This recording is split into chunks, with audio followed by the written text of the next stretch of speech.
Good morning. This is Kermit the Streamer, and here we go. We've got a quick draft Modern Horizons 3. So this is a bot draft. I'm going to say before I get started, I have played Eldrazi, obviously. I've played Modified. The thing I haven't really gotten to do yet is Energy. I don't know that that's what's going to happen here, but that's the thing I'm most interested in doing. So far my winningest decks have been Eldrazi in the teamer colors, red, green, and blue. And you know, depending on what you open up, depends on what assortment, you know, how dedicated you are to a certain color. But I found that the fixing in this set is solid enough that you can pretty well do anything you want. I know in human drafts, people are yet taking the lands as high as they should. I take them higher than I should, but other people don't take them as high as they should. In quick draft, though, it seems like the big thing is to just get some bomby stuff that you can get multiple copies of bomby stuff. One of the cards I want to say stands out is Writhing Chrysalis for the Eldrazi decks. I think that the oozes, anything with the word ooze in it, is pretty good for the modified deck. And that's all I got right now, so let's get going. Alright, what do we open? Non-basic lands or islands? No.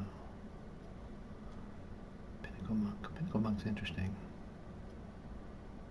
I actually really like this card. It's kind of expensive at 5 mana though, but it is a land spell, which these land spells are a big deal. Thanks to these land spells and the fixing, like I've had some decks that have gotten as low as like 15 lands.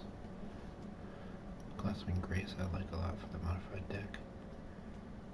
This is my least favorite, Legion Stronghold, but it is, you know, just by nature of the fact that it's a spell and a land, it is very playable.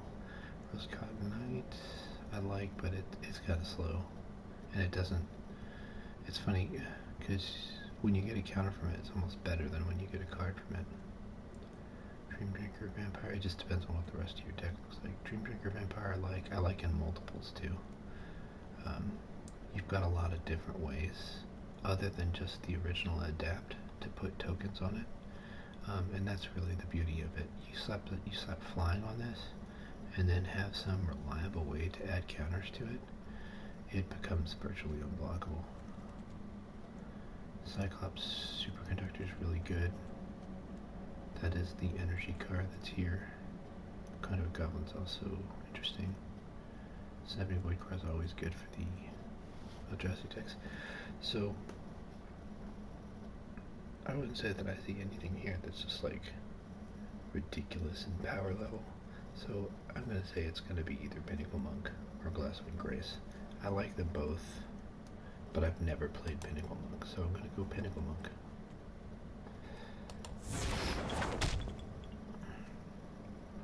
Thief of Existence. So now I'm going to open a Eldrazi rare. Let's see here.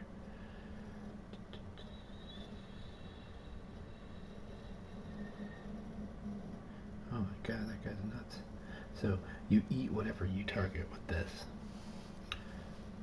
Now eventually when they kill the Thief of Existence, they get a card back, but it's not the one that you got rid of. Now it could possibly be better than the one you got rid of, but there's no guarantee. Sink into Stupor. That's a good one. Feel the Profane's a good one. Scurry of Gremlins. Wow. That's a lot of energy very quickly. Or it can be a lot of energy very quickly. I like Nesting Grounds. Most people don't really understand how good this is for the modified deck. Like, you've got so many creatures that get minor effects when they have counters added. And then you've got so many creatures like Swigs and things that get to readapt if you move their counters around. It is a little tricky to activate. Like, it's very possible to mess up the activation. So if I want to stay red, it would be Scurry of Gremlins.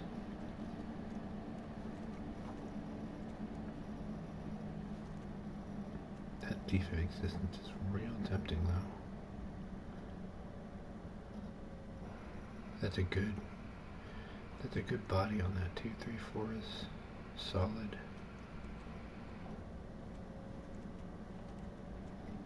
Well, we're gonna go on the energy plan, just to do something different. Second Pinnacle Monk, that seems good. Or Hexgold Slith.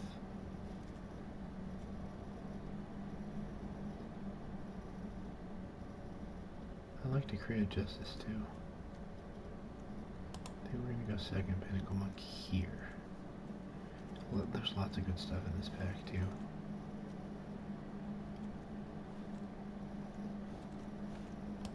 But I think we're not gonna, I'm guessing that we're not gonna see another Pinnacle Monk.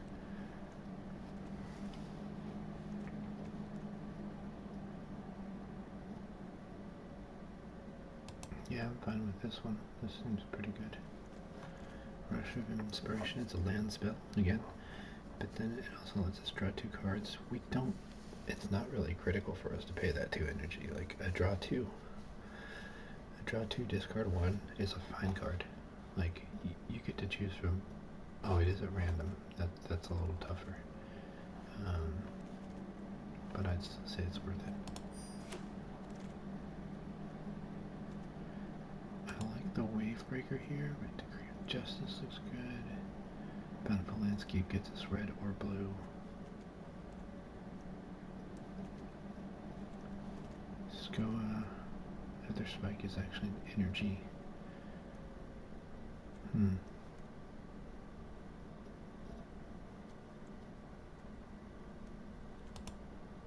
think we enable the splash before we do the splash, and then I just think that Decree of Justice might just be a better card here.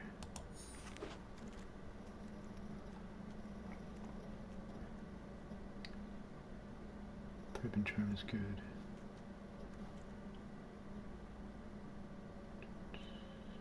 Yeah, Threep and Charm is our card. I don't think I like it. Slith.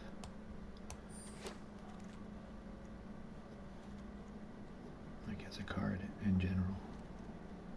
Expanding Use, that's one of the key modified cards. Wing It seems like a thing we want. We've got, 2 guys that have prowess, and anytime you've got a pup spell, when you've got guys that have prowess, that makes those things a little bit stronger. Fledgling Dragon, not a great pick, but Tune the Narrative, fantastic. Gets us energy, gets us a card. We're definitely in for Jeskai. And I do like this Glasswing Grace here, but I just feel like the axe is a way to use up energy and not for a good effect. So we'll take the Grace here. It's a land spell for us, and it's just a good aura. Synchronous Stupor seems really good here, but let's go along the energy path. We'll take a guy. Good full energy. Jolted Awake. That's an interesting one. It's a real interesting one. I've seen some pretty broken stuff happen with that. I don't think we can afford to do a 3 red pip spell, not in this deck. I'm not excited about Electrozoa. The way you use this guy, I think, is just as basically kind of like a removal spell. You're looking to block anything that's, equal 3 cast and cost or more for the opponent. With the Electrozoa, you don't really want to be paying the energy for this guy. There may be times, there may be some games where that's what you're doing, but something like this goes through the sideboard, fixing bubble. I mean, this is one of the weird clutch ways to stop some of the casting things for free shenanigans that can happen with the Eldrazi deck. Oh god, another Thief of Persistence. That's not great. I mean, if we had two of these, our deck would be just so strong. Territory Colors, great as well. Worn Power Stone's great for the Eldrazi deck. I'd say here, next more Unicorn could be interesting. Tune the Narrative. What is Ral, the Implicit Maze? That's a one-sided Wrath, but it's only 2 damage, so it's more like a Pyroclasm. This is good. This is real good. So, one of the things I want this deck to find very quickly is some way to produce extra mana. City Landscape would be really good here, and I think it's the pick. Smoke the Charge Bug is good. Very good. Yeesh. Well, we're going to take the Charge Bug. It's very good for what we're trying to do, which is make a lot of energy and have some ways to spend it. Proliferate gets us at least an energy counter. I like Molten Gatekeeper a whole lot. I think it's a role player in any deck, because every deck has some creatures. Smart Inventor. We'll take a removal spell that gives us a bunch of energy. Brain Surge I like. Brain Surge has been a casualty though of there being too many cards that do something similar. Normally this card would be insane, I think, but the fact that there are so many cards that draw in this set, it's less impressive, but I do think it's my pick here.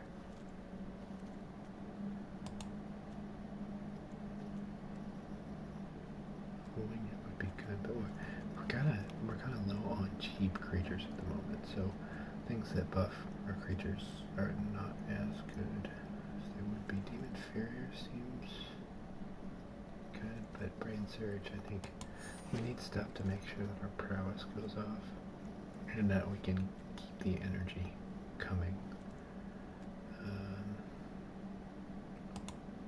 Along those lines, we've got an Emissary of Soulfire. I think that's a good choice here. Charitable Levy is just too slow, I think, to be anything. I think we take that Emissary. Exalted is no joke. When you can make it like a team, a big team thing.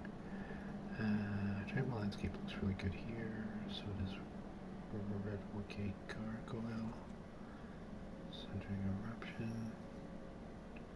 That's an interesting Falter effect attached to a land. That's pretty good. We want a cheap creature here, I think. Red Gate Gargoyle does it.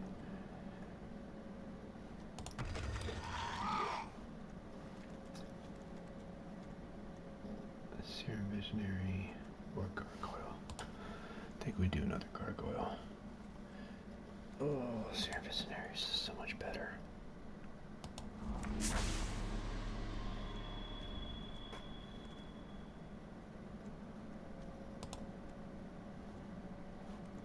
I need some way to abuse these Electrozoas. So we're getting to the point here where I'm a little nervous because I have not eaten my vegetables and gotten some lands to help my cause. This is interesting. Waterlogged Teachings. That spell is not so great, but with this deck, I think it is kind of exactly the thing we do want to have. Good. I wanted to make sure I got a Sarpadian Simulacrum. That's one of the cards that's really decent with Jolted Awake. It's very easy to get him back, and you know, he usually kills something decent. It is pretty expensive.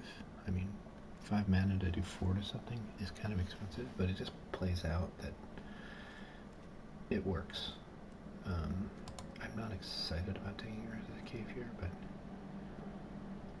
I do think it's the right thing to do there. Harwood Symbiote is uncommon. We're not playing the other card, so we're not playing Charitable Levy. What if that's Eugene or Dan? Who's the most charitable levy?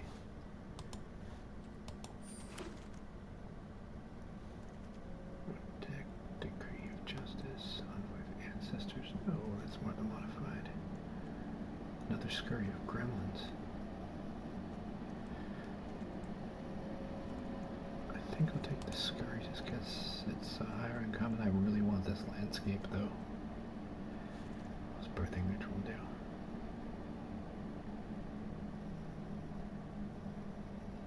C-sec. Oh yeah. It's like birthing pod. Okay. Scurry of gremlins. So our curve is just stupid. It's way too high.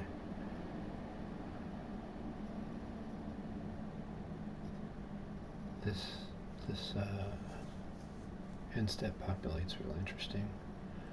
Populate just copies a token, I think, and it does it populate? Yeah, it copies one token.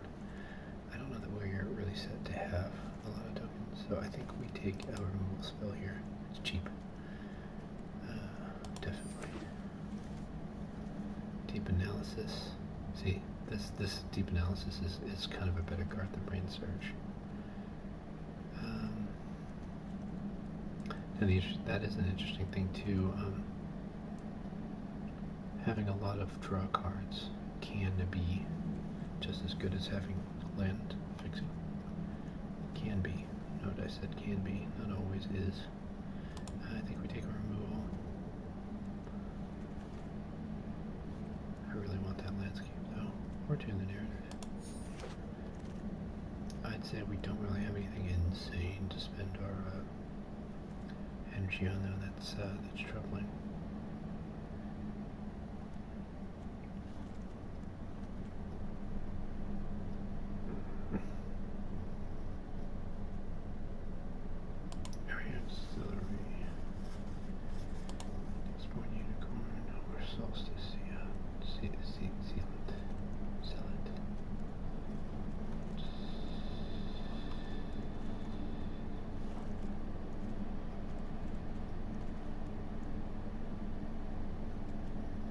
Unicorn is really only good when it's bestowed, in my opinion.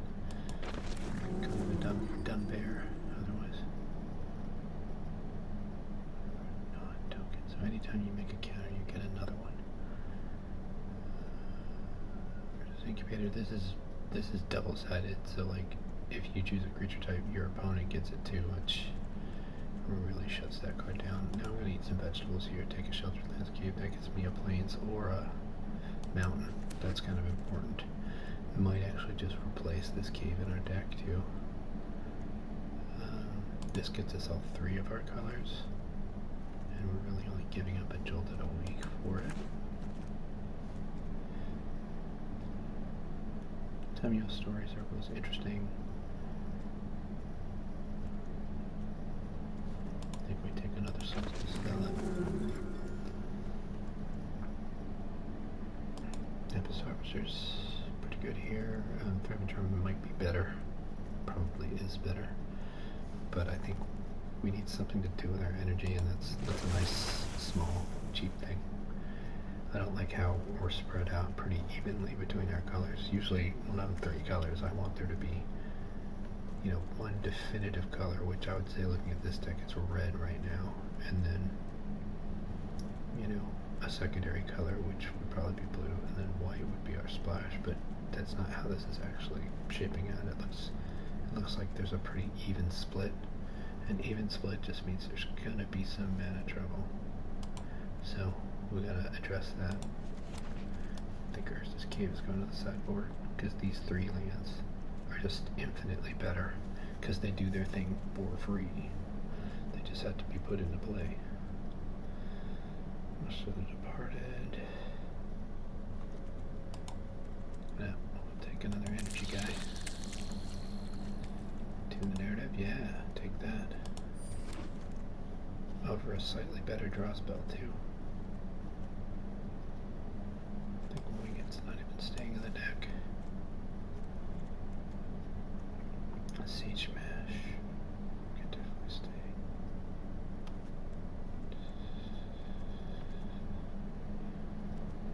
Take the uncommon because we're not going to play the axe. We're not going to do Inside of Memory. And no Charitable Levy. We've already said no to you before. Okay, so I have to say, just looking at this, I'm not super excited. I don't think I got anything just busted. Pablo doesn't really work for us.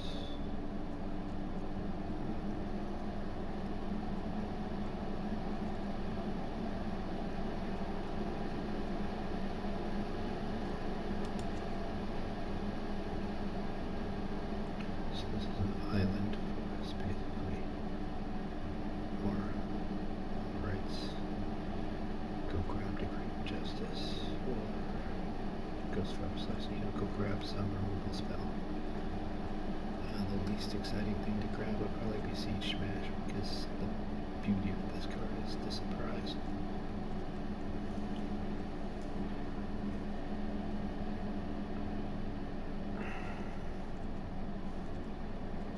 Okay, 46 cards, we're going to cut some stuff. We have enough, I think, to go down an island because of these two. Rush of Inspiration and Waterlogged Teachings. We have two of these, so I'm going to go down a mountain as well. So we're at 12, 15 lands right now. And we've got this as a plains, but because I kind of cut lands on a 2-for-1 basis on these spell lands. If I'm going to cut it all, I would say that you don't really ever want to be below 15, but I've had some really interesting decks that probably could have stood to go at 14 just because of spell lands and landscapes, combination of the two. And it's interesting, when you're lower on your overall land count, I do think these actually do the job of not only fixing your color, but making it to where you're less likely to draw lands and you're more likely to draw gas. It's funny because it's not that big a statistical draw, because we're talking 2 to 5% at most, but it certainly feels like it matters. 8 to 12, 15, and we're still looking to cut some cards.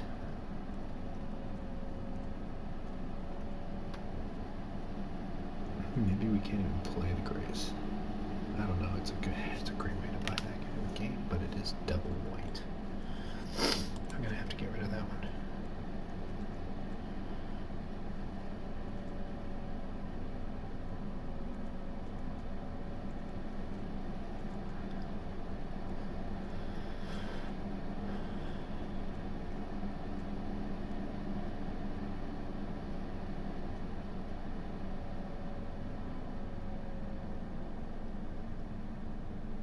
I like the versatility on this charm.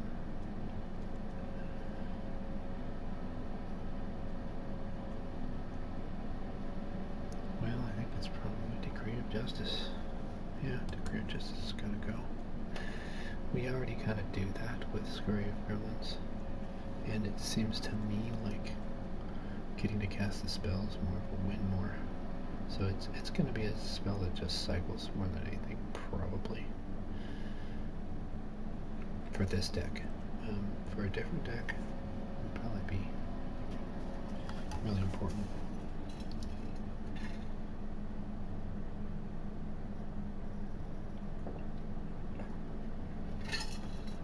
Now we're sitting at 42 cards.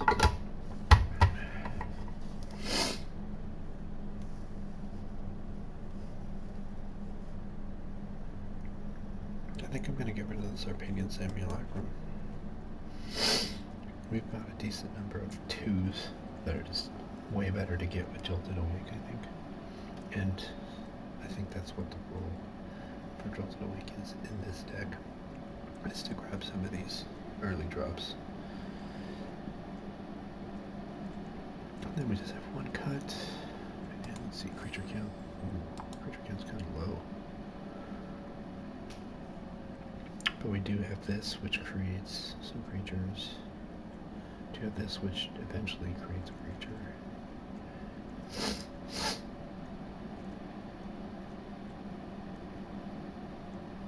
So with our creature count being kind of low, I'm going to get rid of Thriving Charm.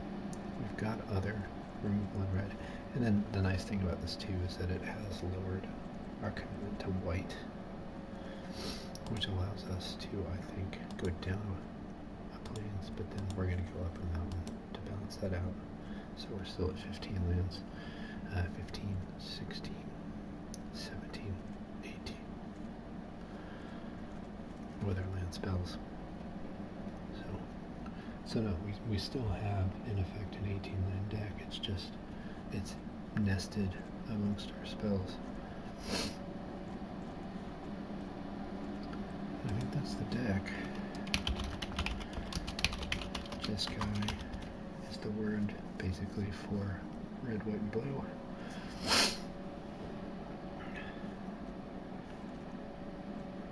So this works, basically,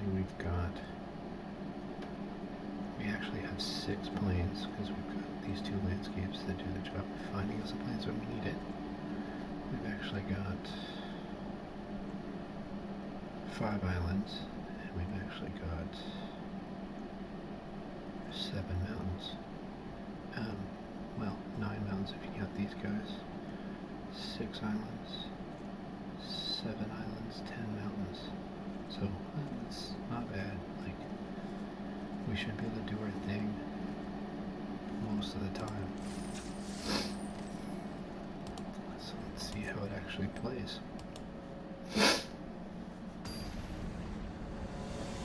It's nearing the end of the week, or the beginning of the new one, I guess, and the limit is about to change out.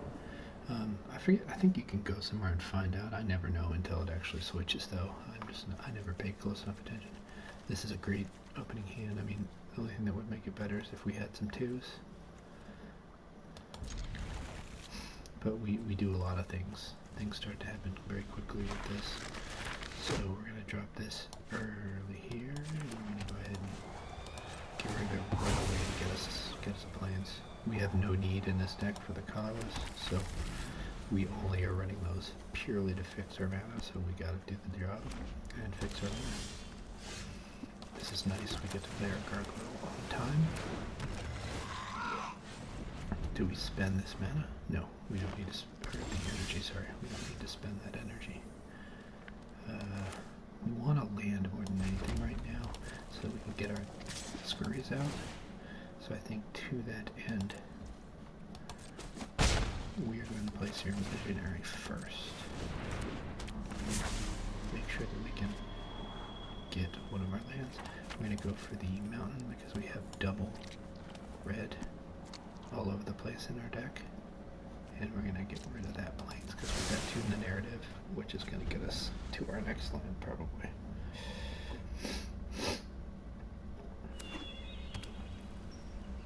So we're not doing anything really exciting with our energy. But we do have stuff to do with it. We'll go ahead and throw these guys at the enemy real quick. You don't need lifelink. This guy's really good. Detect this Phoenix. Once you have it at 6, you know, you look at that and go, oh, that's going to be a lot of cards. But that's a converted mana cost of 6, so often you're only giving up at most probably 3 cards from your graveyard and getting to bring this thing back. It's pretty good, I'd say. I'm going to go to sell it first. Wait a minute. Pay 4 energy, creature you control, get +1/+0 in haste. Yeah, we want to wait for that. Basically what we want to do is we want to back-to-back Haymaker with that, and the game's probably over after that.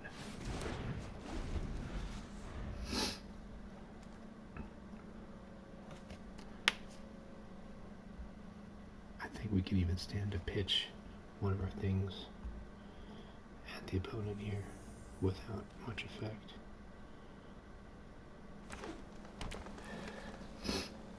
We'll see what they play.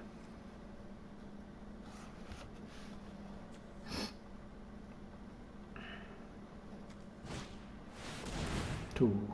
That's what I said.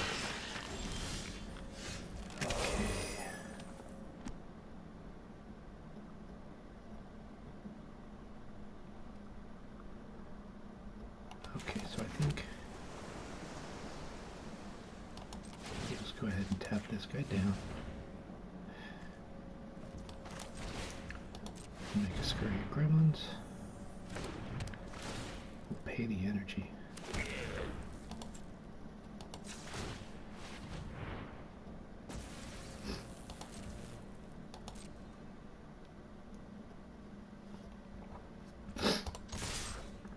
Because he's not killing anything. He might stand in front of it. I would definitely think he's going to want to stand in front. Now I can pay the other energy now that I know he didn't block. And that deals 10 damage. I think that's a good game.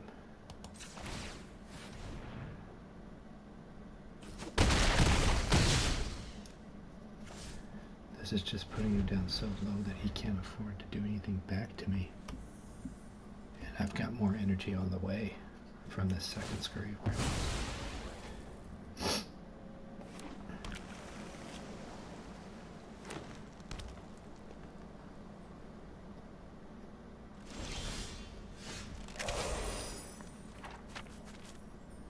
I think we do it too.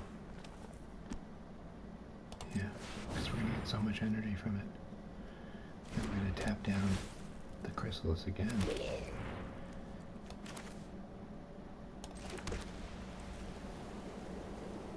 Or we just swing.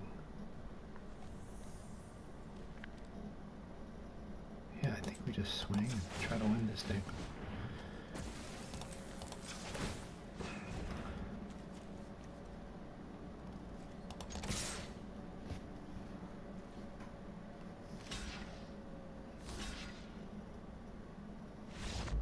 Yeah, the math. I mean, I was going to deal 9 damage unless he had a way to kill 2 of my guys.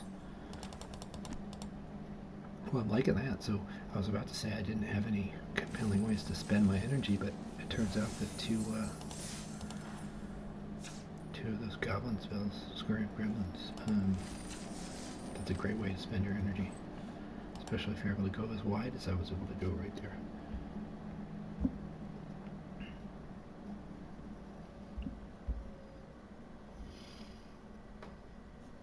I'd say that is the problem with the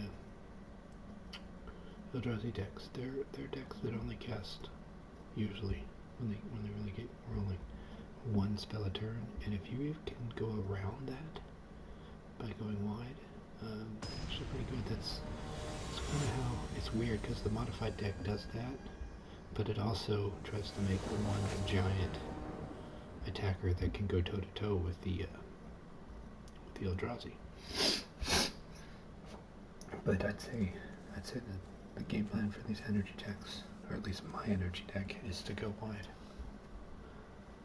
So it has some synergies with cards, like the populate cards. And I mean, the nice thing about a lot of these archetypes this time around is there is a fair amount of overlap. There are cards that are very good in both the modified and the energy deck, for instance.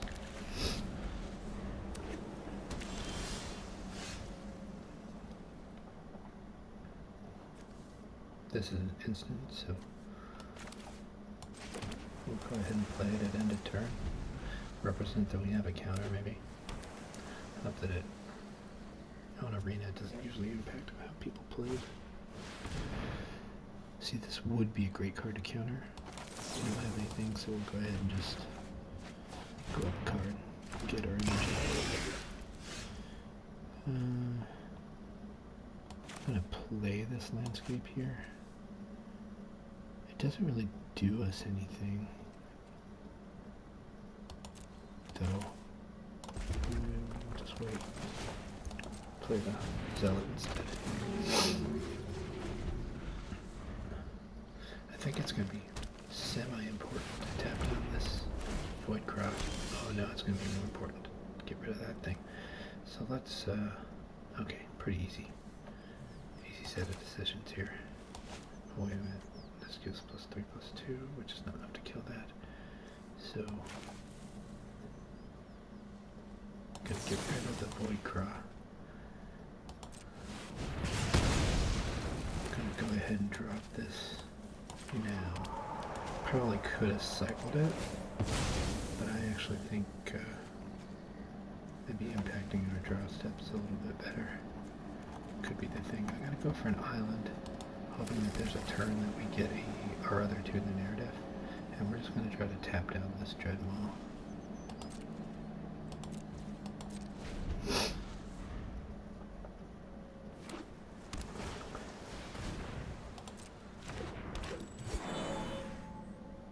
The Eldrazi deck, like the Manador, it's just wherever they can get them.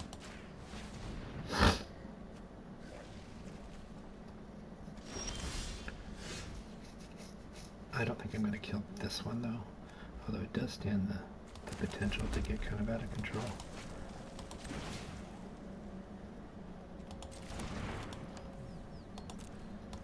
I'm going to go ahead and get the slice back.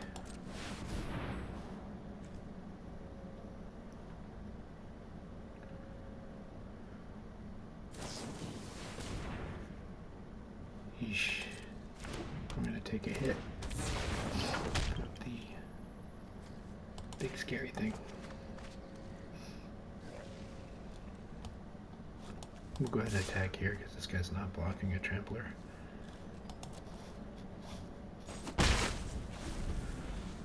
One damage is pretty insignificant, but he's not doing anything if he's not attacking at that stage.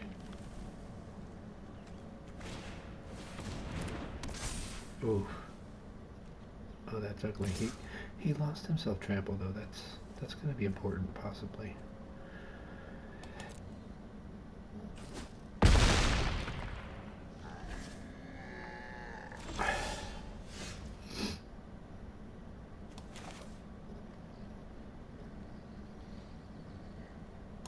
Yeah, we're going to be able to jump block with the Zealot and get it back with Jolted Awake, which is going to be pretty good. Get rid of the I don't like getting rid of the repurposer. Just give trample, it does. This is an instant siege smash, and it's got split second, so it can't be countered. We will just kill the Dread Mask whenever we have the chance. So our best play is to make our scurry.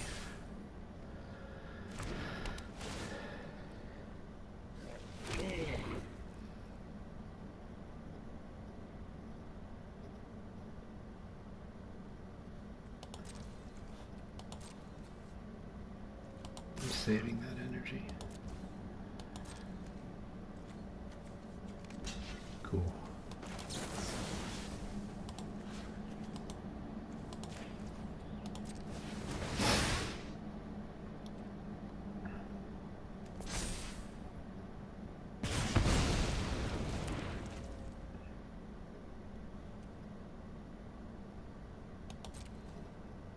Interesting, you can do this at ends and it actually works on defense as well. Not advocating its use as a defensive ability, but I mean the fact that it can be done is an interesting thing.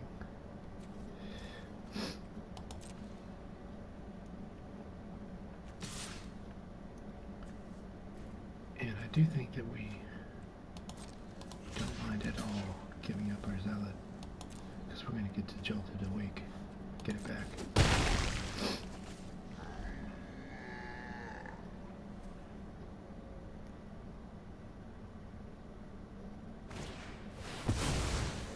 Ooh, Creation, that's pretty good.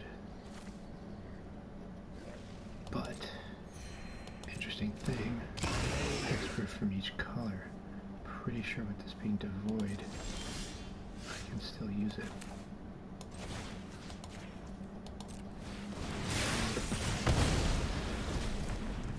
So time we just make our second scurry of gremlins.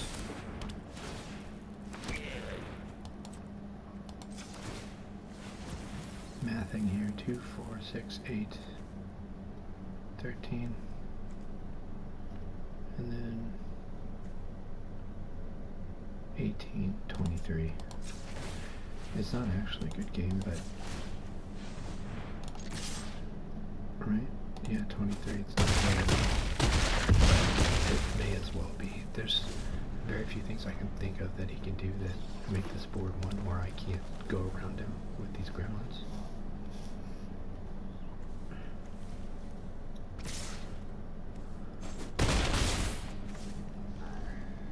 I'm really glad I picked up that second scurry of gremlins. Now I've gotten really lucky that I've gotten to play them both in my games so far. But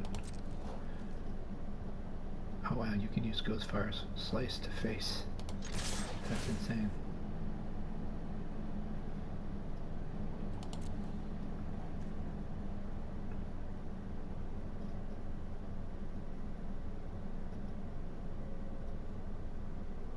See, Ghostfire Slice deals 4 damage to any target.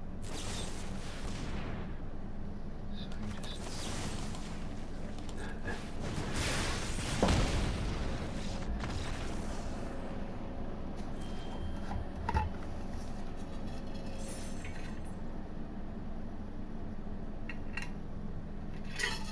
so that was an important lesson in why the devoid removal is really good. That breaker creation should have stopped my game. And in a normal set, that would have been deal 4 damage to any creature, and it would have been a red spell. But pay attention to that. Those colored spells with devoid actually have a little bit more flexibility in certain situations. Devoid may not seem like it's that exciting, but it really kind of is a big deal.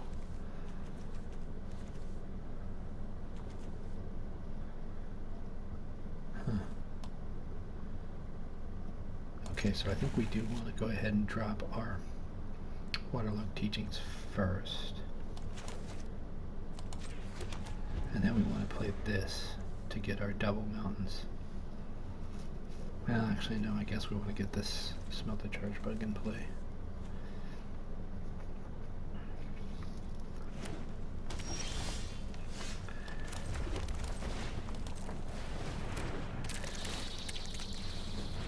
Kind of the dumb thing about him, he can't give himself the +1.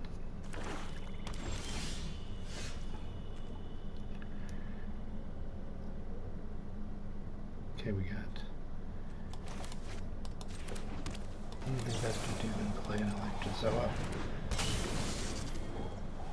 We can go ahead and sink a energy or 2 into it too, I think.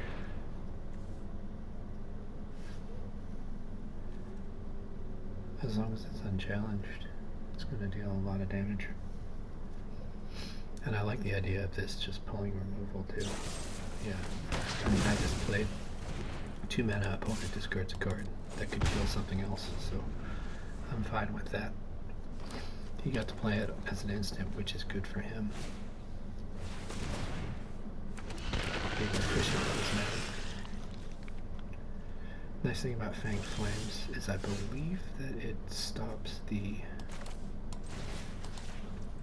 Eldrazi spawn from going off.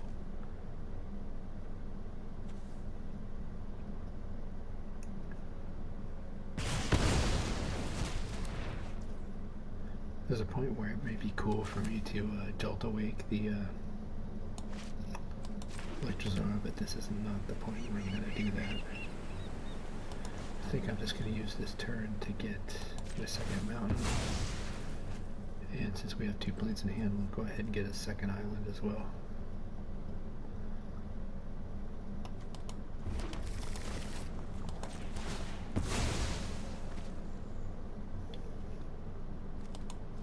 We're just thinning that deck. So we're down to slightly under a 1 in 3 chance of drawing lands.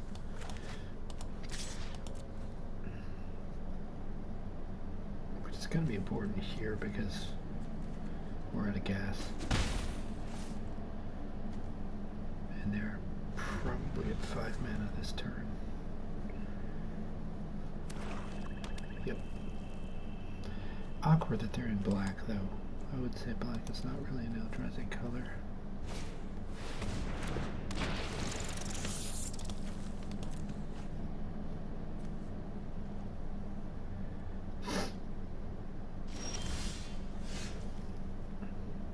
I'm wondering if we should just cycle Jolted Awake.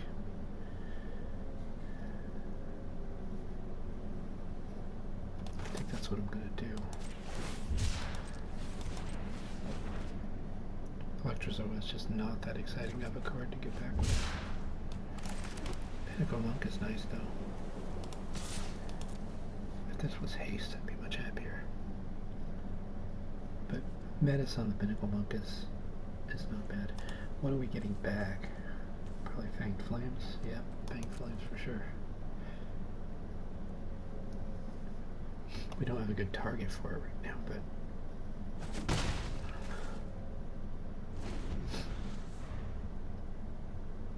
we'll see what this turn brings. Does he go up to 6 mana?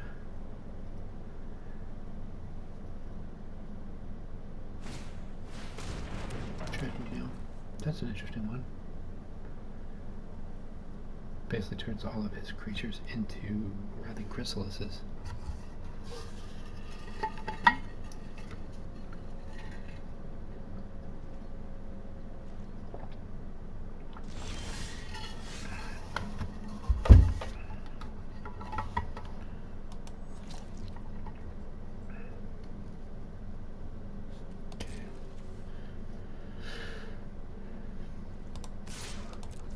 So we're just going to thin our deck here. Get us down to hopefully about a 1 in 5 chance of drawing lands. Or we could cycle. Ooh, cycling seems better. So we'll play Pinnacle Monk this turn and cycle this away some later turn.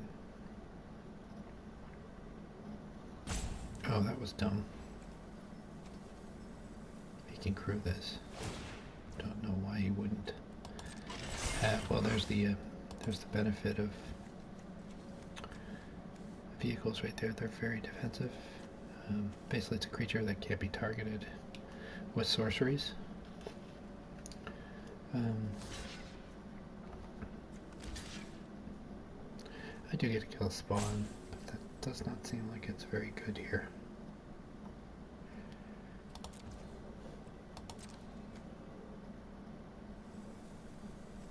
Especially since he gets to grow the Dreadmobile.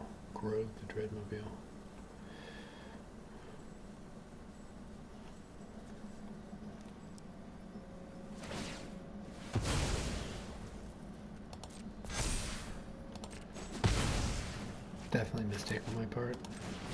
Not an expensive one, but definitely a mistake. Alright, so we're going to try to cycle this because we've got the right colors for it. We don't need another land in play, and although we still have a roughly 1 in 4 chance of getting another land, the 3 out of 4 to get some sort of spell is much better.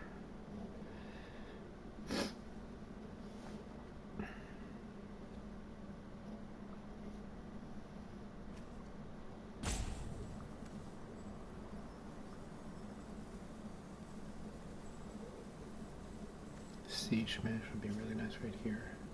An effective +4/+3 on the Pinnacle Monk. And Trample. Split second matters too, like the fact that it can't be interacted with.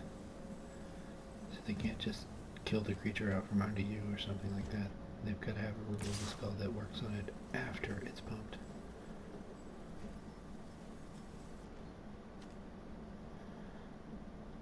I mean, it could be that making him give up the spawn token was like the best thing in the world I could possibly do, because now he's effectively stranded on 4 mana. And if this is an actual Eldrazi deck, it probably is a modified deck. It probably was just playing some Eldrazi. Now that I look at it here, yeah, it's just playing some of the good Eldrazi.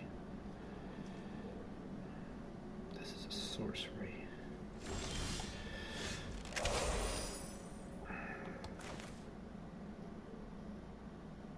This is interesting.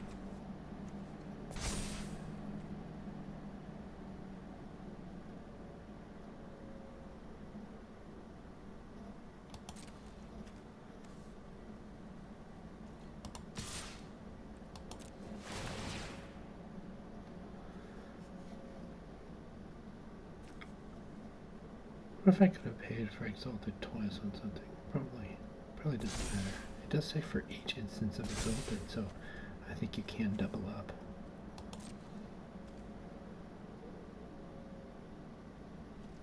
I'm just not 100% sure that's correct.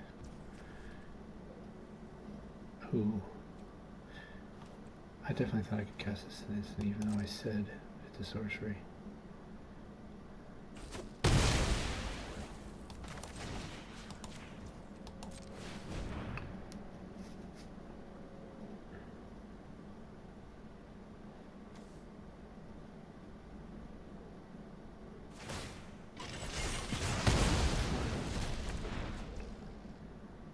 Keeping this to cycle.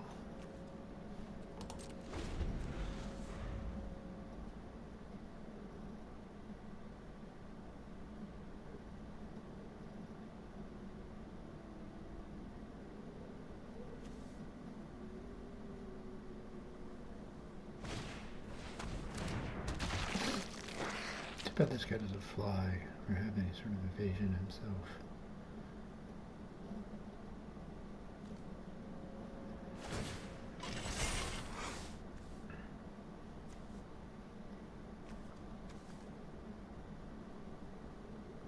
Nice. I like the combo here with Retrofitted Transmigrant. Ooh. Oh, that's gonna get ugly.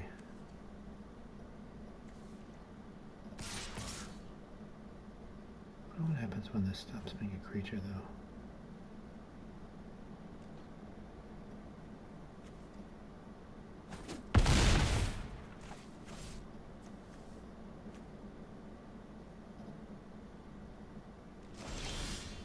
That's what I thought.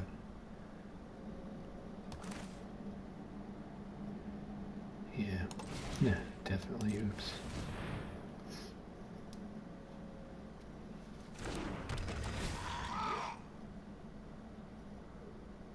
So I don't like the rate at which we're spending our energy here, but I do think it's important that we do so.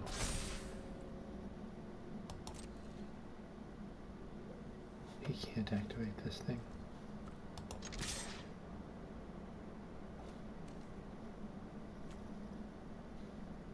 Yeah. So I do think we need a little bit of lifelink here.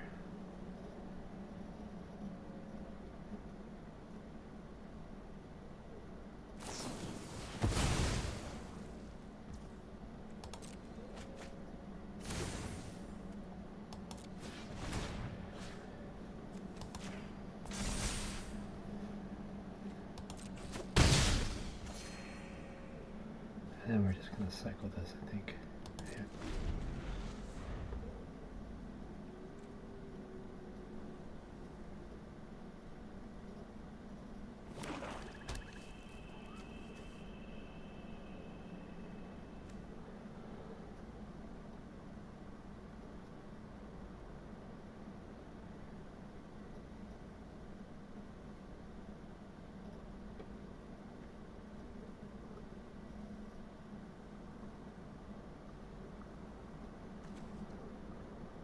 That effectively makes our next turn a draw 2 at the start, which should bring us something good.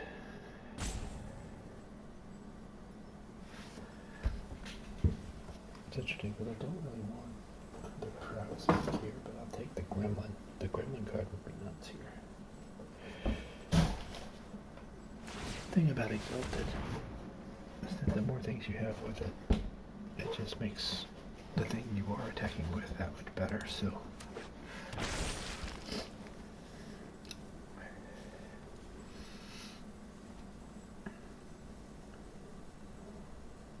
We're basically in a race right now with the opponent.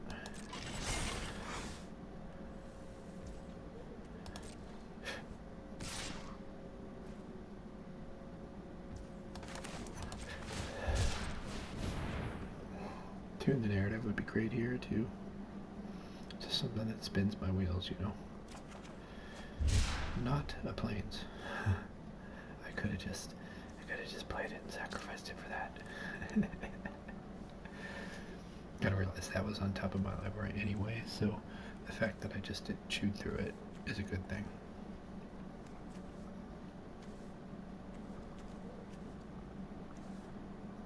Yeah, that's worth doing. Go ahead, sacrifice it. Yeah, I think that's a good plan.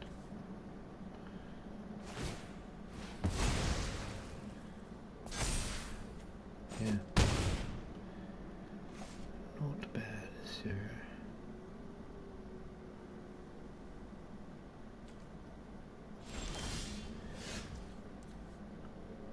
Okay, this is nice here. This is okay. It's not the best, but we at least get to kill this thing for free.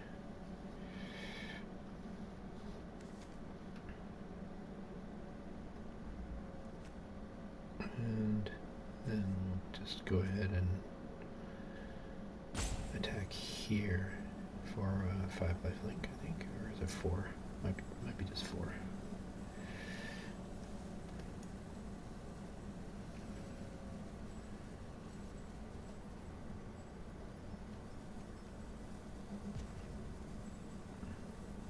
Nice thing is we'll get to discard a plains next turn, so we're actually going to get to draw 3 next turn.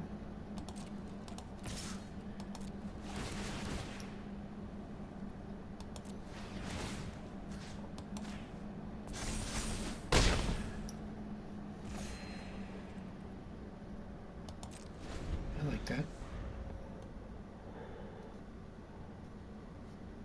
I don't know, Retro for the Transmogrant is funny because you are paying 5 mana to get a 3/3.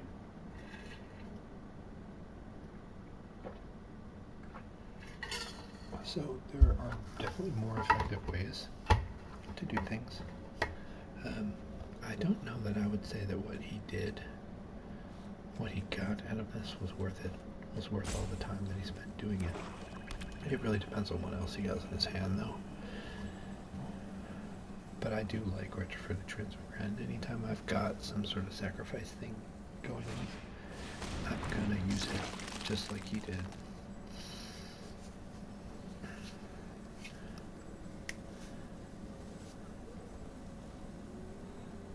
So this will be a real close game. The implicit maze here is going to be the thing for me that kind of what we need to draw is gremlins, for sure.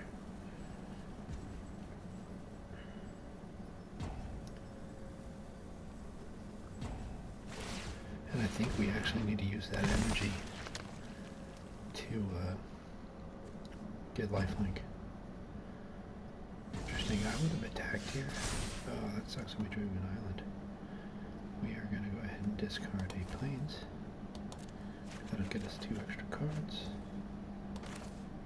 Some energy. Much needed energy, I might add.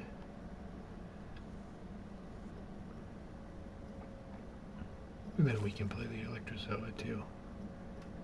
The nice thing there is we can effectively have it on defense, and we probably are going to go ahead and throw an Exalted counter onto it. Alright, goes for a slice. Eat that thing.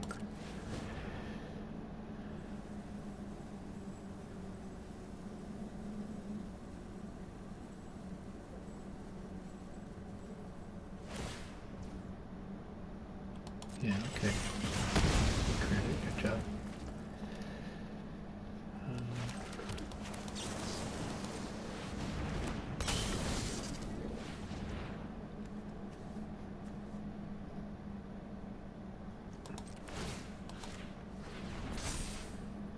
Exalted works even if it's tapped, so.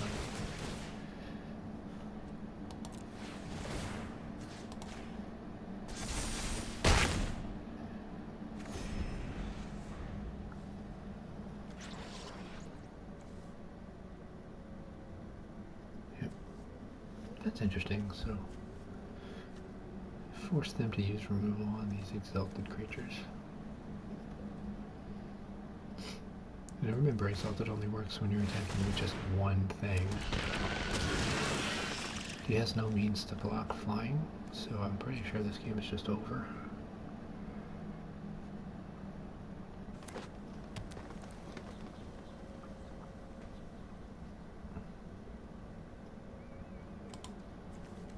Foul Strike would be a way to get me here. I'd say that's the downside to having Exalted, is that you are putting all your eggs in one basket. But when it's a good basket to put them in, that's totally fine. That's just he's just trying to get me to mess up my game. I gained enough life here, basically. That's what happened. I gained, godly, must have been 13 life.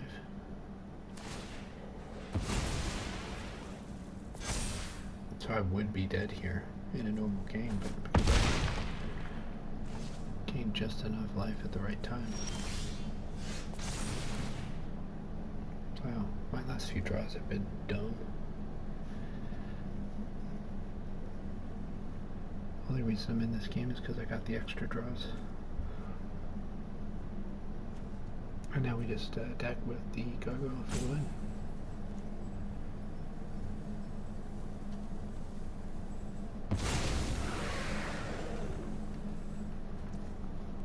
I like this weird token that you get at the end of Implicit Maze too.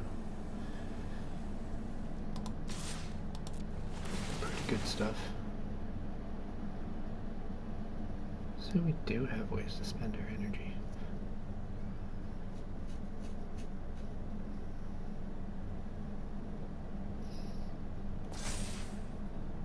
Not thoroughly impressed with Emissarius Soulfire though. Like, you want it.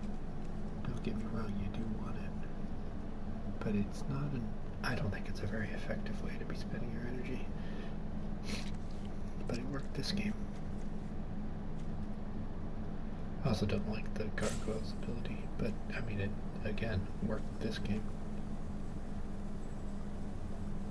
So I think that's the thing about the energy decks, is that you're gonna find these novel ways to use the cards that you have.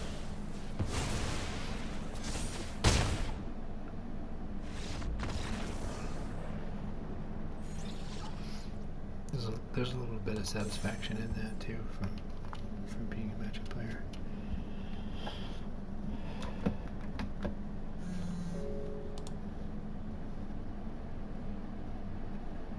Alright, well, we're doing great so far. 3 wins. And I haven't so far felt like it was even close.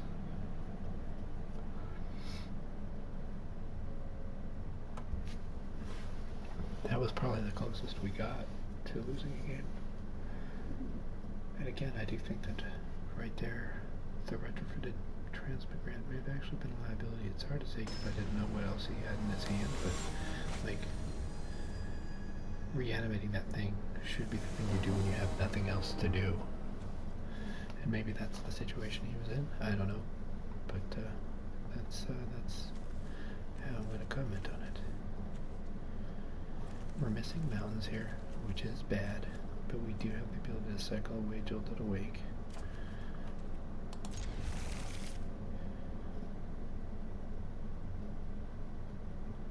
And that is a fine use for this card when you don't have anything else to do with it. But I do think we'll probably get a mountain. We've got 10 ways to get a mountain right now, so It's not a surefire bet, but the odds are good.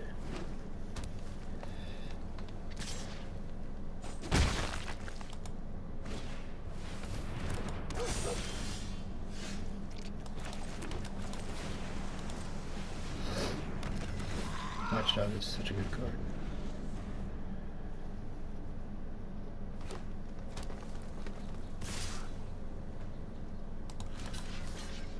Go ahead and use your trick.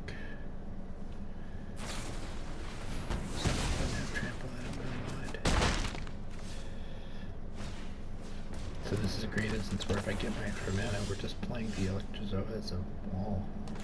Now we got to the narrative. Let's get up mountain, shall we? No. Okay, so we definitely must get back the gargoyle.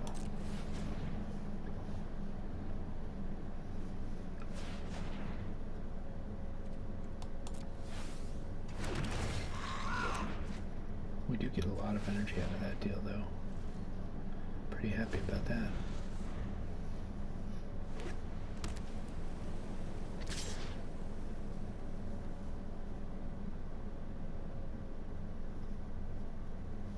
Like, energy is not an issue for us to scale. And I think it's going to be another situation where the combination of Soulfire and Gargoyle is going to win us this game, because we're going to be able to stay even on the race. That's a great card for the race deck as far as I can tell here. So yeah, we play this because we can never cycle it. Play this, get a bunch of energy. I'm going to go ahead and exalt it up our guys.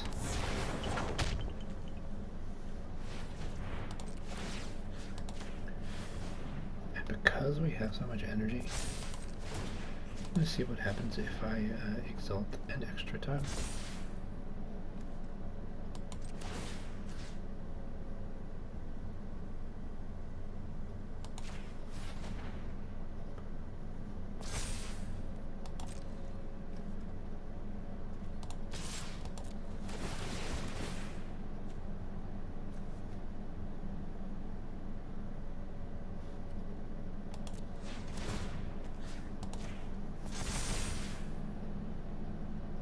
Yeah, so it does exactly the thing. Wow, so that's actually interesting.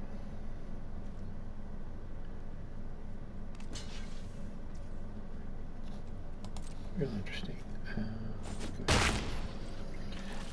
fetch him out.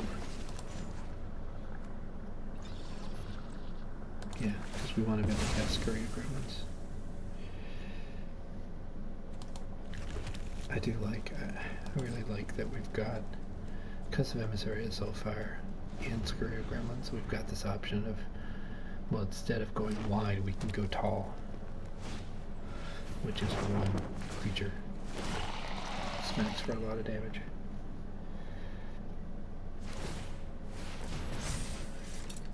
Note if he didn't have the kite, he couldn't attack here. At least not to benefit. Let's go ahead and release that thing out of the sky. I really like Mandibular Kite. It's one of those cards that just, it's small, but it has great effect. We're doing this for just to get the energy here.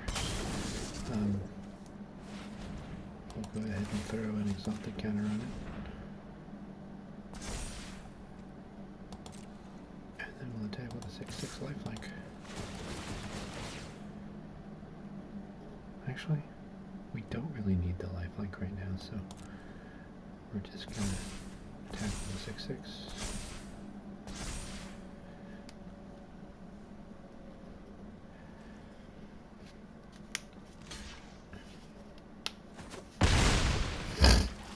And the opponent is now in a state where they need to do something, and they need to do it fast. Yep. That's not going to do it.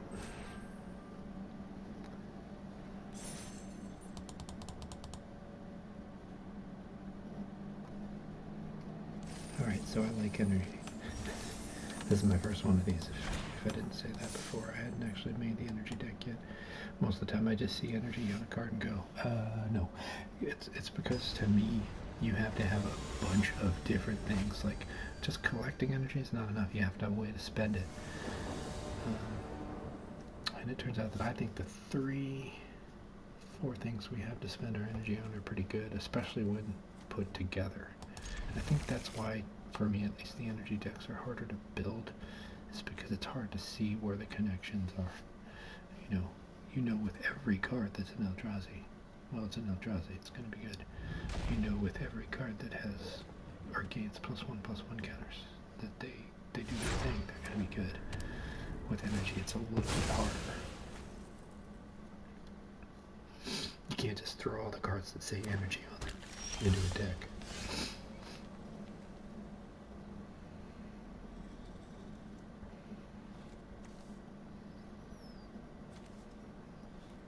I'm greedy, so I'm not going to play the monk. Technically, I think playing that as my first land should have been the right play.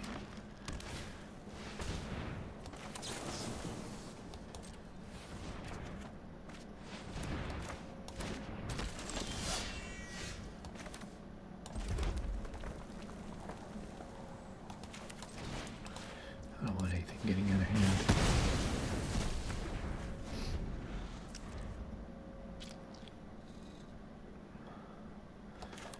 This is nice that we are going to get to play our Pinnacle Monk, and the asset to this guy is that you do get one of your spells back. So you're in a really good spot when you can do that. We can cycle Perilous Landscape, so that's a great turn 3 for us not doing anything. This is really nice, actually. And I do think we go ahead and do that.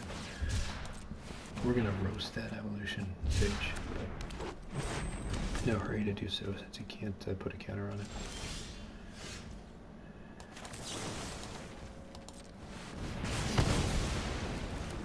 And then Waterlogged Teachings is actually going to do us good work here.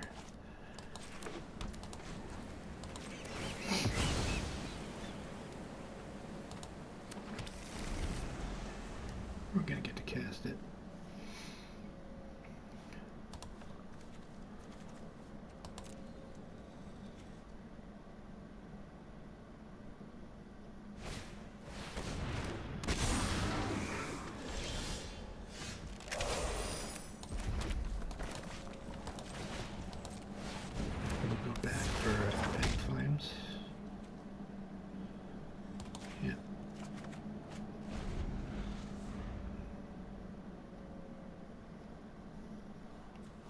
What other spells do we have in the deck? Galvanic Discharge. Siege Smash is a good one. Rush of Inspiration would be fine. And we'll get us cards with Flash. Do we have any other cards with Flash? No. Oh, it's only instants too. So Siege Smash. Discharge. And Rush of Inspiration really were our only choices. So yeah, easy peasy. We'll just kill that thing.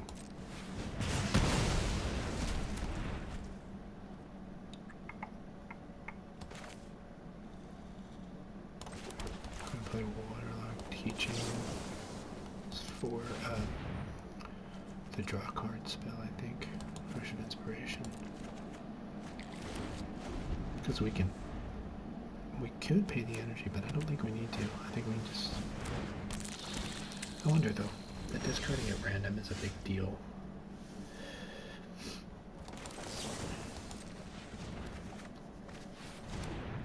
We'll just pay the energy. No, actually, Jolted Awake gets us back the Pinnacle Monk.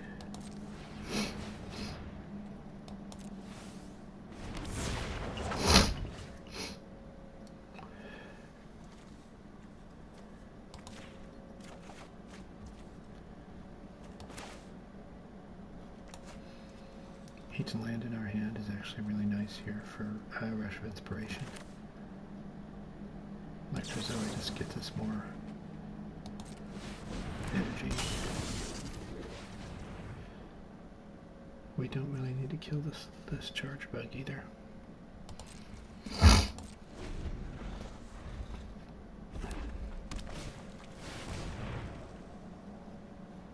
Ah, oh, damn. Now I wish I had gotten Siege Smash.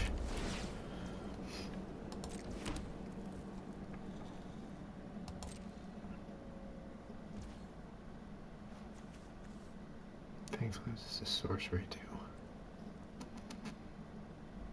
Alright.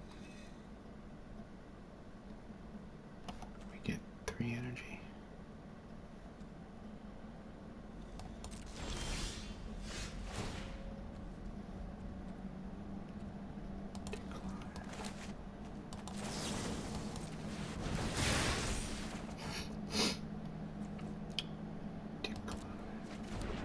We got rid of one of our removal spells, but it's probably the least good one in our hand, so not terrible. We're going to go up a bunch of energy here.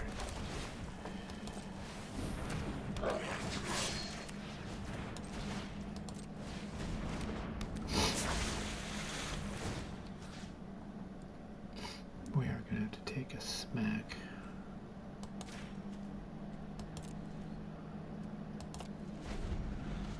Basically, we're building towards being able to do it in Gremlins, I think. Oh, and it's making it that much harder to be able to do. So this was amazing here for him. He did not spend the mana, and I had no cards left in hand. So that's actually the cool thing about that Wampus Aberration, is that sometimes you get to get your opponent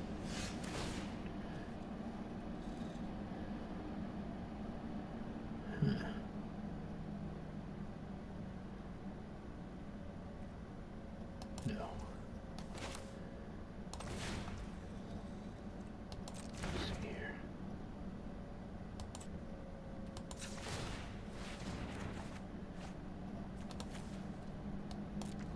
Okay, so a lot of different things are going to happen. We'll make our zealots. We'll make our gargoyle.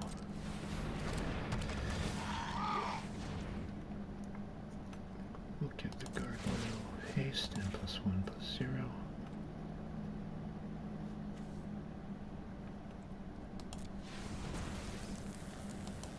Go ahead and give it lifelink too.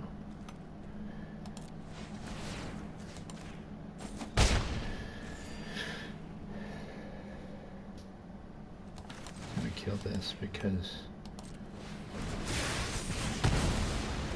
it just seems like it's a good idea. We're not killing either of these two things. I kind of want to encourage him to attack here because I'm pretty sure we just wanted to be able to get either of our goblin or our gremlin spells.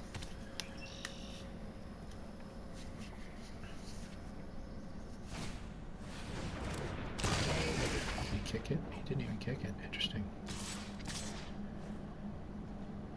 Now I wonder, what if it's worth it to kill one of these right here? I think it is. Yeah, I think it is.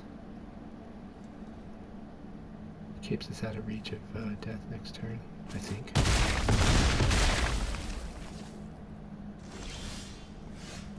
Ah. So...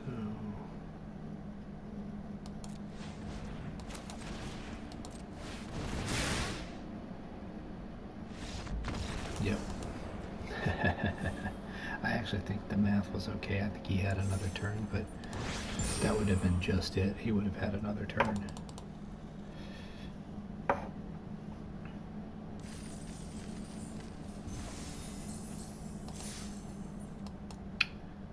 Well, I'd say this energy deck is going really well.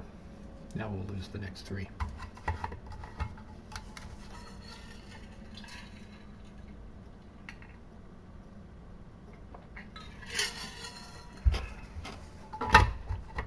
I split this up into deck building matches, did I?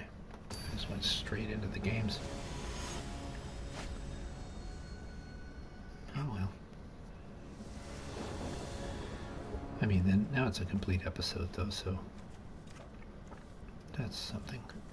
We're missing our islands here, and that kind of sucks. because we've only got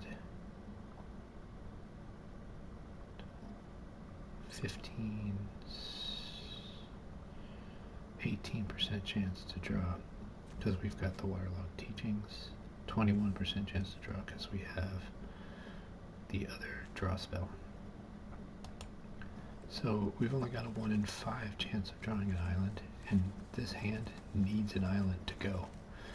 It goes really well once it does, but we just can't, on a 1 in 5 chance, can't keep that. This one still doesn't have islands, but at least it has the plains, so we'll get rid of the Electrozoa. Terrible hand. Terrible, terrible hand.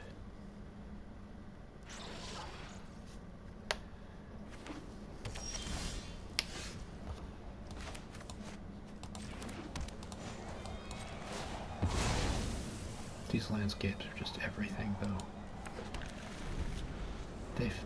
They fit in any deck.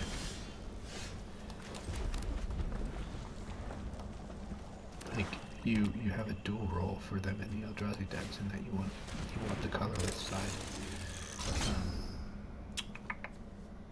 He's an artificer. He's not himself an artifact.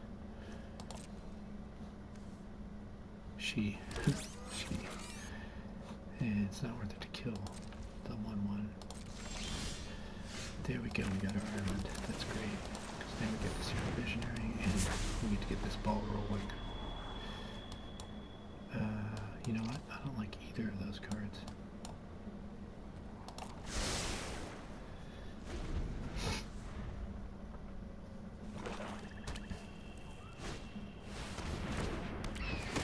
That's a good card.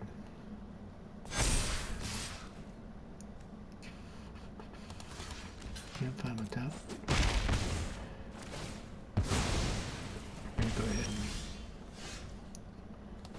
Fanged Flames this guy.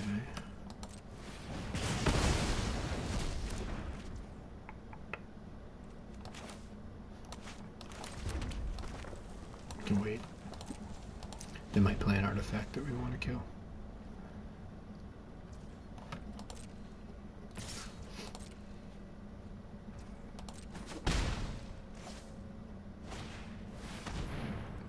That would be an artifact that we can kill. Does it have... it only has... it does have persist anyway.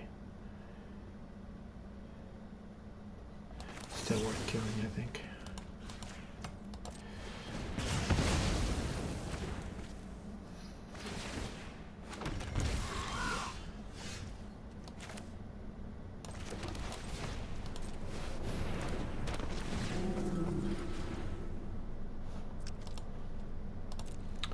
Because we have the Raised Dead, I'm going to go ahead and do the narrative. If we had it here, we could get back the Serum Visionary and draw a card, so it would have been pretty good. Yeah, that's fair enough. So he's just going to cheat me.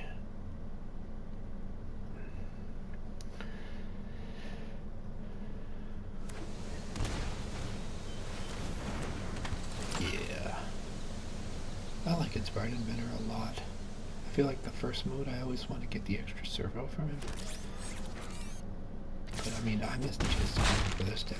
For the energy, like that 3 energy is big game. It's huge. Damn, I don't have enough islands to do all the things that I want to do.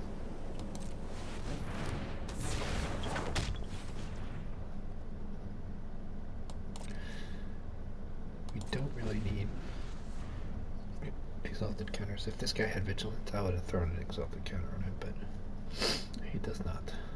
He's probably just going to get killed. A deck like my opponent's here is just good at having a lot of removal and just doing a lot of work with the things that he has. He can go around me too, like the fact that he still gets to deal a damage.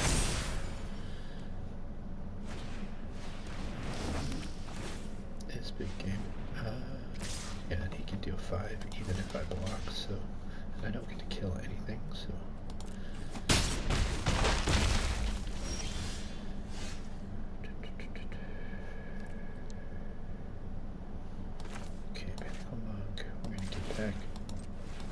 draw a spell, for lack of anything better to do. If we had the mana, I would grab something else, but we don't have the mana at the moment. Yeah, I should have cast that at instant speed. That was bad.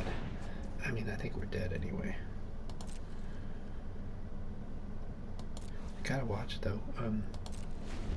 When you've got this much energy, you could throw all of your Exalted out and do one big mighty punch. If they're tapped out. He wasn't tapped out, so I'm just dead. That's a good game. So that was a good deck that just had value. Really, I think was the name of the game there. I was able to kill one of his cats, but it didn't really matter because it got to come back and it got to deal damage to me on its way out too, thanks to the marionette.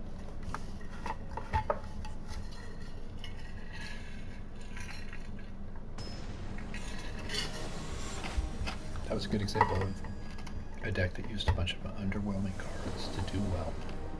And it was, you know, it was on the back of a slow start for me, but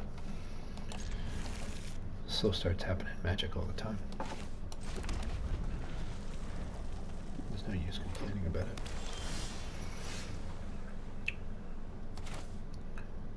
We're just gonna get things rolling. The thing I like about this Tempest Harvester is it is a decent bear on the attack. If you play something, 2 damage is great.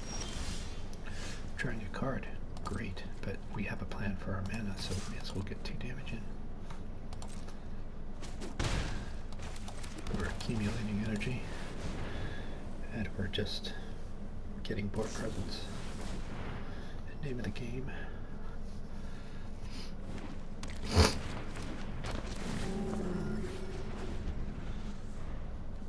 So the way this deck is, or the way this game is going to play is we're just going to try to, I think, build up our energy enough.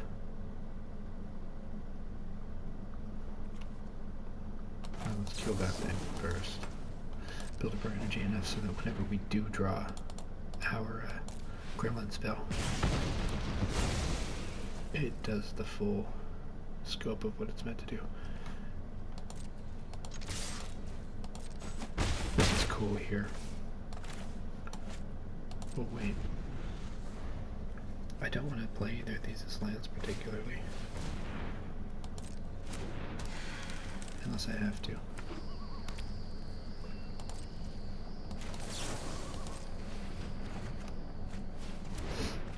This, on the other hand, I don't mind playing as a land.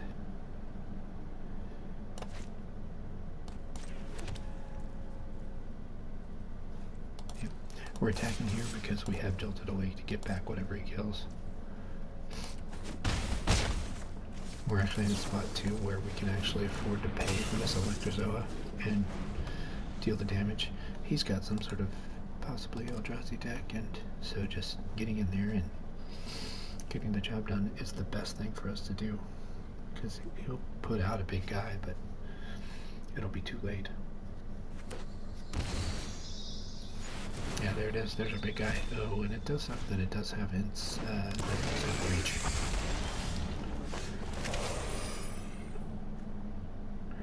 Let's see here.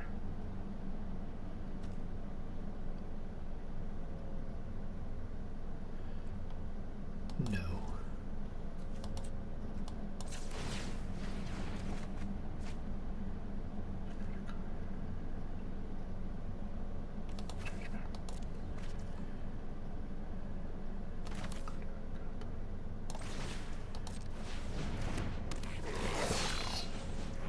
Sticking with the formula here. We're going to tap this guy down on his turn. I think because we want our monk, we're going to go ahead and play that. Monk's going to get us back something. Even if it's a Tune the Narrative, it's good. If it's a Galvanic Discharge, that gets rid of the Allosaur for us. So we're good either way, and we have no need to spend this energy right now.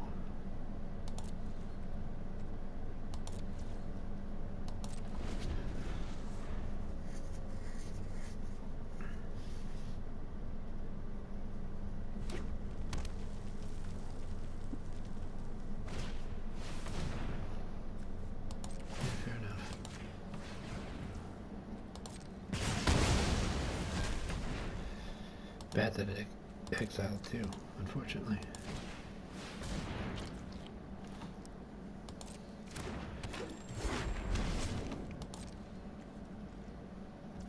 Can't afford to attack me with Memorable's messenger right now. Jolted Awake is a sorcery, but it can be cycled at instant speed. Skip Menace, no, just use haste. I'll pay. Don't like this, because he's going to get to use his witness, but I am threatening him pretty well by doing it. We will go ahead and get the extra point of damage here. That extra point of damage is everything. And we're going to go ahead and draw the card, but we're going to wait to do it because we're not in a hurry. Well, actually, we can get the charge bug back here and just make it to our next turn. We're guaranteed to win, unless he does something drastic.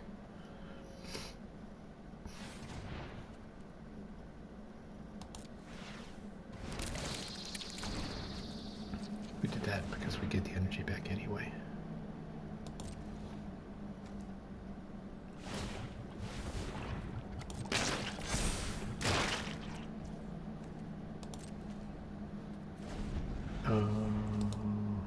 Yeah, you might as well.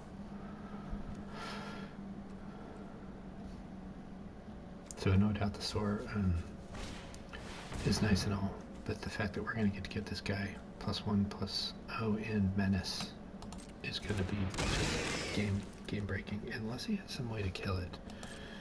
Then we end up spinning our wheels using up a bunch of energy, but we don't need to. Yeah, we don't need that island.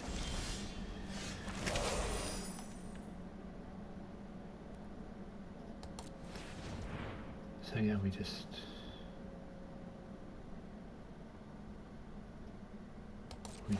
give this guy menace, I think. We don't use the conduit goblin stuff, but we do use the charge bugs ability. So he's got to have some way to kill the Electrozo, or it's just game over, because he can't block it.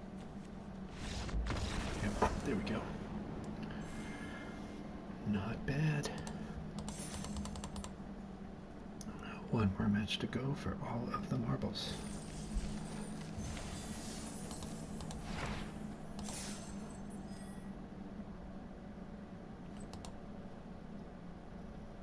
This is going to buy us into a premium draft too, so I'm not sure when I'm going to do that. I work solid all the way through till Tuesday, and well, today is a day that I work and I managed to wake up early enough. I don't always wake up early enough to play, and of those days that I do wake up early enough to play, I'm not always in a good head state to be able to do so, so this was just a rarity. I woke up ready to go. Not great, but not terrible. We've got one of our key cards, Scurry of Gremlins. We've got turn 3 Serum Visionary, which I like. But do I like it more than turn 3 Electrozo? I'm not sure. I like that we've got all three of our colors too. I want to keep this Jolted Awake because both of these targets are good things to reanimate. I think we see what they do before we make our decision on what to play on turn 3. Well,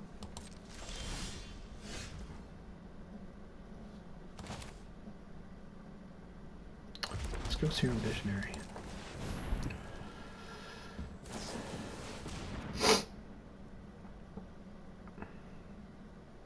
We're going up a card, and we're also getting to control our next draw step, next two draw steps really. We do like Second Mountain. And Solstice Sealet's good too.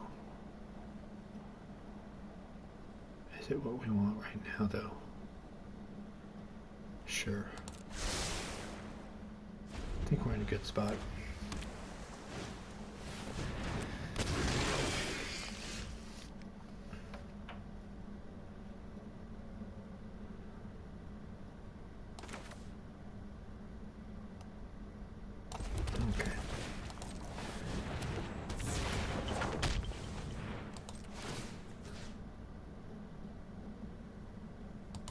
Missionary, the assaulted token. That just allows us to attack. That's the only reason I spent it. And if he kills the Seer Missionary, we're actually happy because we can jolt it awake.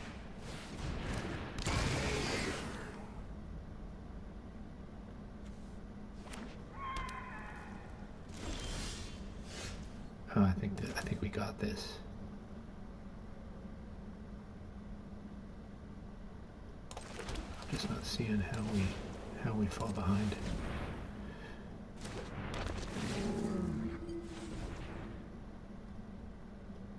I'm saving the energy for a Scurry of Gremlins attack.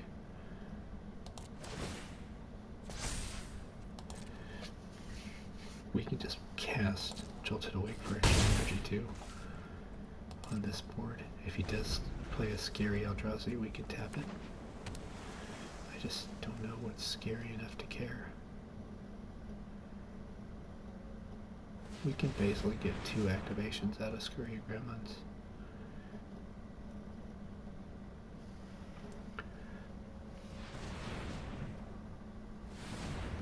And it's not that hard to get it to a 3rd.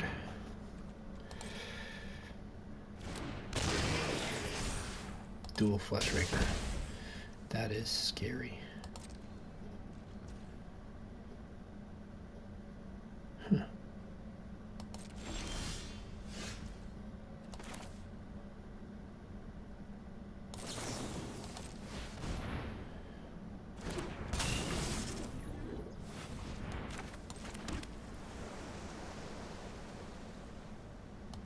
I think I attack with both of these guys because 4 is better than 3.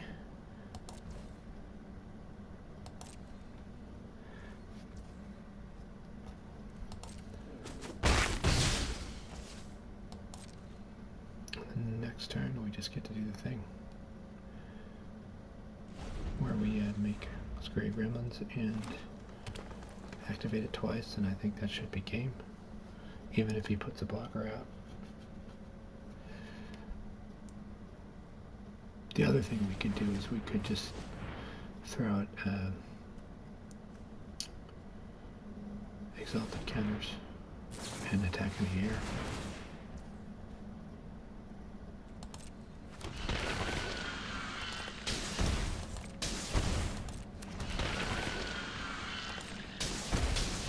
Fleshraker is just so scary. I mean, he just did 6 damage to me, went up 3 cards. It doesn't take much. Like, I imagine a deck that has lots of Fleshrakers and the Molten Gatekeeper, or whatever he's called. This is an instant. Ooh, that 3 life is going to be really important.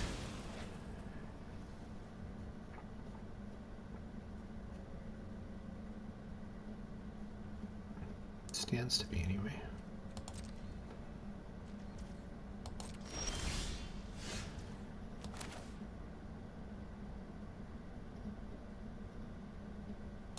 Scurry Gremlins.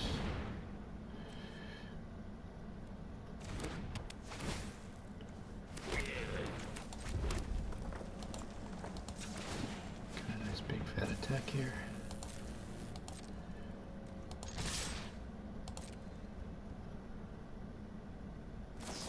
Doesn't block. We can reactivate.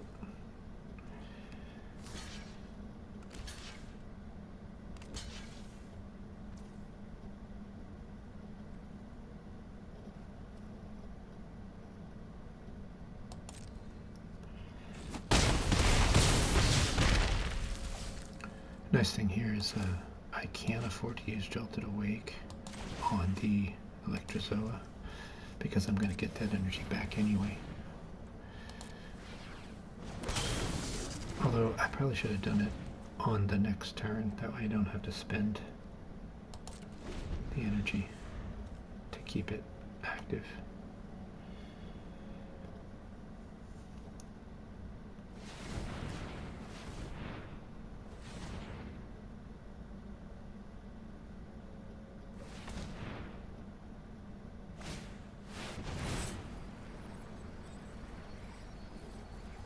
One of the nice things about these energy decks too is that bounce is actually something you don't have to be quite as scared about. I mean, there is such a thing as tempo still, but in this case, the best thing for him to bounce is like a gremlin token as far as not giving me some sort of benefit.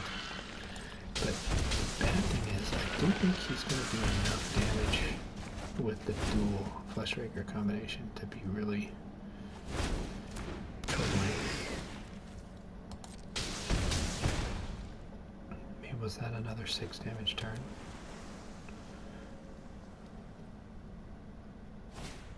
That's pretty good. Oh, that's pretty good. At least I don't have to pay energy. So now, like, the gargoyle would be...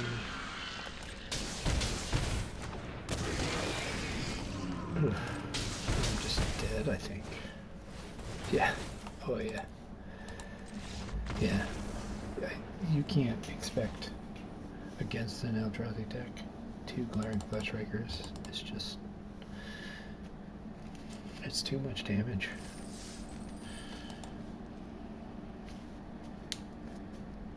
I think we played that to the best of our ability.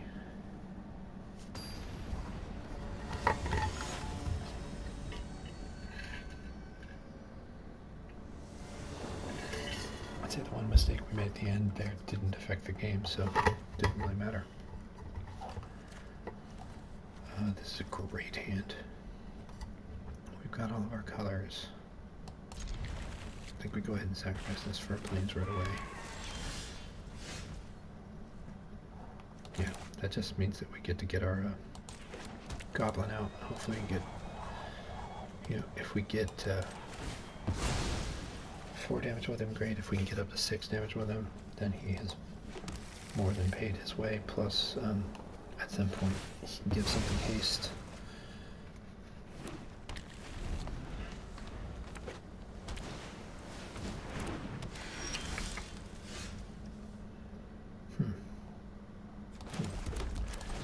Gonna go ahead and give him the chance to make this trade. Okay. Oh, he has to attack. Or, oh, what? Oh, that's right. He can't give himself the haste.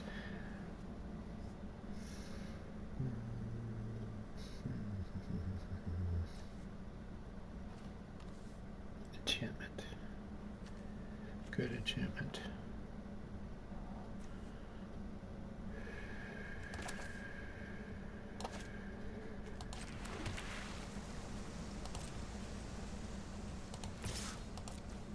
Gets to be chunk blocks here. We do Siege Smash just to get that damage in. He's got access to so much mana plus Path of Annihilation. He can make it a scary thing. Yeesh. Now we're in big trouble too. I think we might have already lost this game. We need one of our Devoid spells. And we're gonna dig as hard as we can to try and get it. It's not an artifact, is he? No.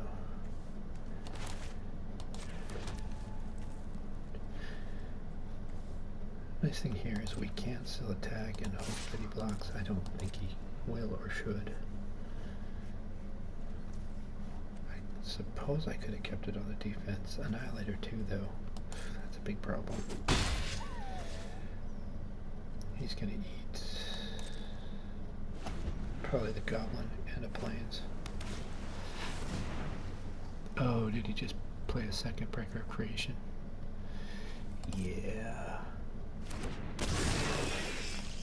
Pretty much over, I think.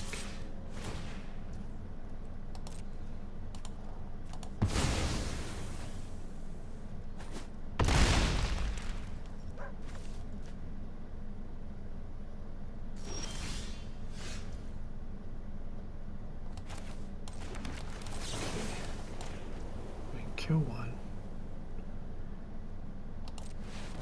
The one that grows. Or can grow. We're going to try to dig for our other Devoid spell.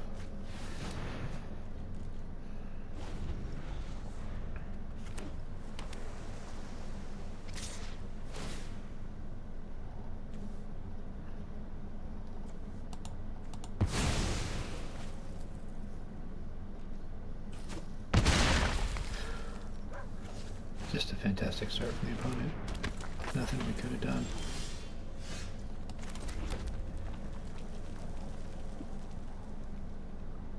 That's game.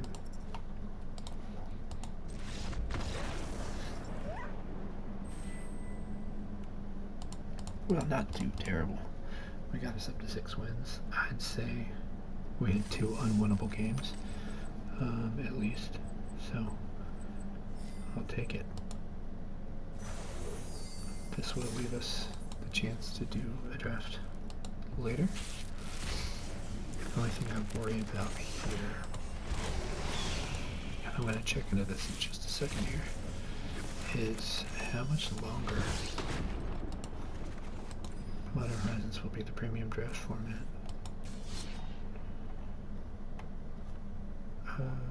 It should stay that way for at least a time here. Sign up ends in 24 hours. Huh.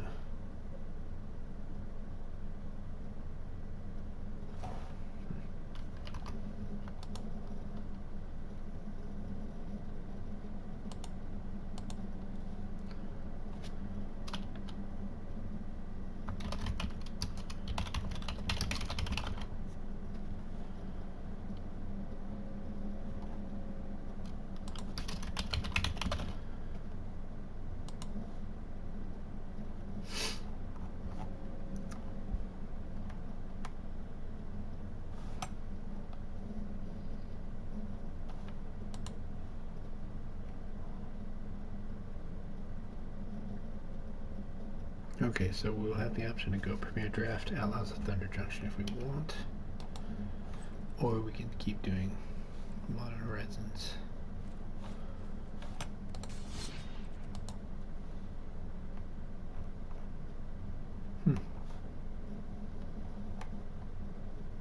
Not sure which I would rather do, but anyway, we get to do it, so we'll figure out when the time is right.